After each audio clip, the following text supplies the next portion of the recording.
राजकारण भ्रष्टाचारामुळे रसातळाला गेल्याची प्रतिक्रिया सामाजिक कार्यकर्त्या अंजली दमानिया यांनी दिलेली आहे।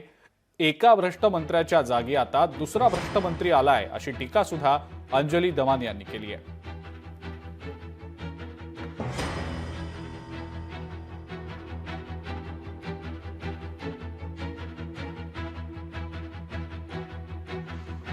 मंत्री गेला तर त्याच्याऐवजी दुसरा भ्रष्ट मंत्री आपल्या डोक्यावर थोपवण्यात येतोय, हे अतिशय दुःख देणारी गोष्ट आहे।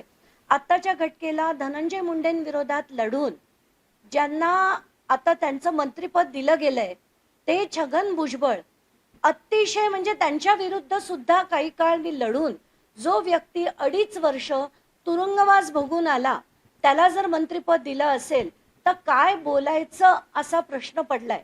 छगन भुजबळ एक ज्येष्ठ नेते आहेत।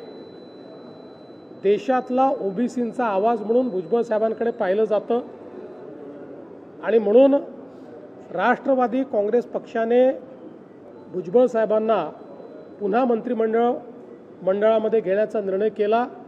आम्ही देखील त्याचं स्वागत केलेलं आहे।